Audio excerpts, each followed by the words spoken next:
যে যায় লঙ্কা হ্যাঁ রাবণের ভূমিকায় অবতীর্ণ হয়। জুলাই আন্দোলনের যে ঠিকাদারি সেইটাই একটি ছাত্র সংগঠন অলরেডি দখল করে ফেলছে। এই জুলাই আন্দোলন 18 সালের আন্দোলন থেকে হাসিনা পতনের আন্দোলনে আজকে 2024 সালে আইসা ফ্রুটফুল হয়েছে সেই আন্দোলন। সেই আন্দোলনে রক্ত দিলাম, শ্রম দিলাম, ঘাম দিলাম। আমি পর্যন্ত রামপুরাতে রবার বুলেট খাইলাম। আমাদের গণ অধিকার পরিষদের সাবেক সহযোদ্ধা স্বীকার করতে হবে তারেক রহমান, তাকে মনে করেন জঙ্গি বানায় দিছে, বিটিপি ভবন পুড়ে ফেলাইছে। এই জুলাইকে কুক্ষিগত করা হয়েছে কিভাবে?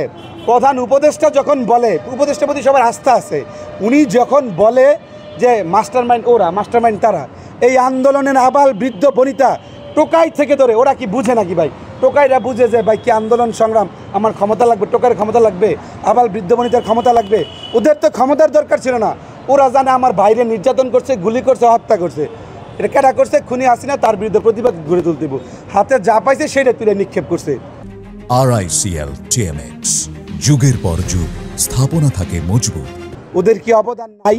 অবদান ঘরে বসে বসে আপনারা মাস্টারমাইন্ড মাইন্ড নেতা বানান। জুলাইয়ের যে চেতনা, এই চেতনা ছিল বৈষম্যহীন সোনার একটা বাংলাদেশ গঠন করা। কারণ ওরাইতেই যে যায় লঙ্কা হ্যাঁ রাবণের ভূমিকায় অবতীর্ণ হয়। গিয়া তারাই এখন কইতেছে জুলাইয়ের ঠিকাদারি, তারা জুলাইয়ের সব করতেছে। আপনারা কি দেখছেন না? জুলাইয়ের সহযোদ্ধারা এখনো পর্যন্ত কাতরাইতেছে।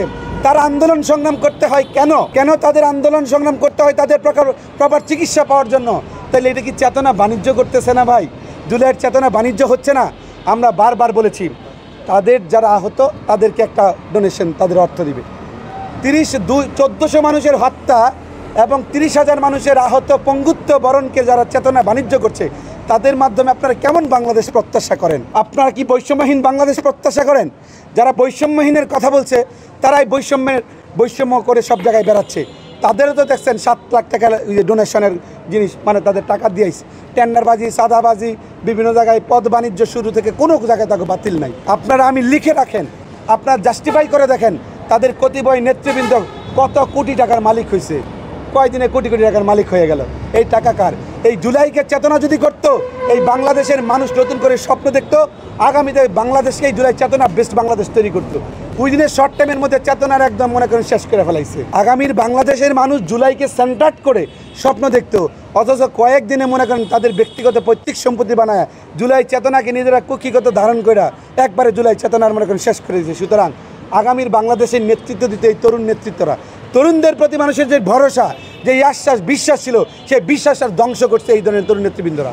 সুতরাং সেই জায়গায় আমরা বলতে চাই এই জুলাই চেতনা যেটা, এখনও সময় আছে ভাই। মানুষ স্বপ্ন দেখে, মানুষ ভালোবাসে। আপনারা জুলাই চেতনাকে ধারণ করে একটি বৈষম্যহীন বাংলাদেশ প্রতিষ্ঠা করেন। চাঁদাবাজি, টেন্ডারবাজি এগুলো করে ভাই আগামী রাজনীতি প্রতিষ্ঠা করা সম্ভব নয়। সুতরাং আরেকজন তো নেতৃবৃন্দ দেখছি, বললাম না, আমি ঢাকা বিশ্ববিদ্যালয়ে ডাকসু নির্বাচন করছি। ব্যালট বাক্স ডক্টর এনায়েত সাহেব ছিলেন আইন বিভাগের, তিনি জসিমউদ্দিন হলের আমাদের অধ্যক্ষ ছিলেন। অর্ধেক পরে ভোট ব্যালট বাক্স নাই, লয়ে গেছে। এই ব্যালট বাক্স নেওয়ার পরে আমি দ্বিতীয় বানাইছি, ছাত্রলীগের প্রথম বানাইছে।